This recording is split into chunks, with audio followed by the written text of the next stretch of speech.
What's up everyone, I'm Jacob Wheeler, MLF Bass Fishing Pro, and you can tell the wind is howling, and that's sometimes the best time of day or best conditions to fish reaction bait.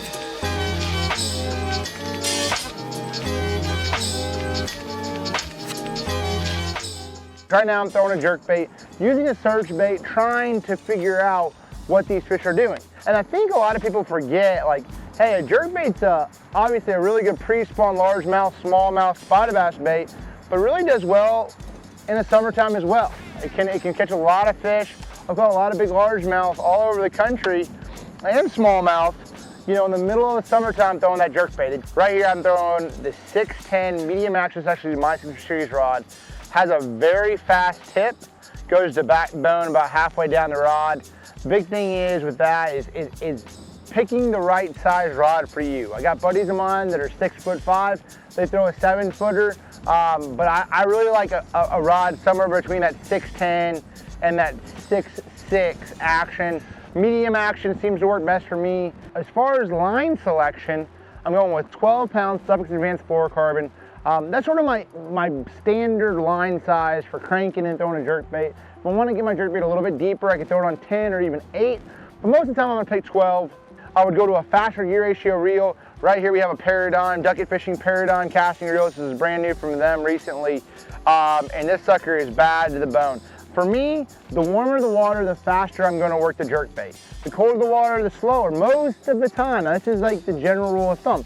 I have seen it when it's cold and they really want it fast. I've seen it when it's hot and they want it slow. But generally speaking, my first initial cadence that I'm going to try with the jerkbait is 1, 2, 3. Pull him down there, then let him sit. 1, 2.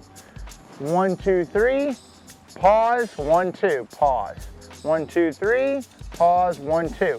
And that's a really good cadence for like a smallmouth or largemouth. I can speed them up, go 1, 2, 3, 1, 2, 1, 2, 3, 1, 2. Or I can slow them down where I go out there and I cast, and it might be 1, 2, 3, pause, 1, 2, 3, 1, 2. So you'll figure it out what those fish actually want. A lot of times they will bite it when you pause that jerkbait and allow it to sit there and you go to jerk it again. They either have it, or a lot of times they'll bite it on the actual pause, come up there and get it. But I really like sunny conditions and wind.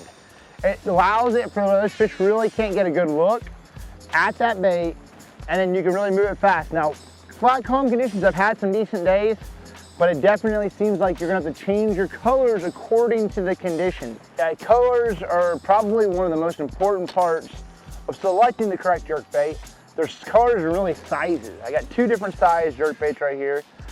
This is a little X-Wrap, a little 2-hook, this is a 3-hook. Really, there's really 3 main categories of selecting colors. One is a translucent color, if the water is clean. I tend to go for your more natural colors. Or if you have flat, calm days where the fish are real fickle and you've been catching them on a jerkbait, you might have to transition to something like from this to something more of that translucent color. 2 is your flashy colors. Those flashier colors, like this little guy right here, is a color that I'm going to use on days that are windy and sunny. And then last but not least are more of the solid colors, like this one right here, like a white or more of a chartreuse. Those are going to be your better colors for fishing a little bit more stained water or on the cloudy days.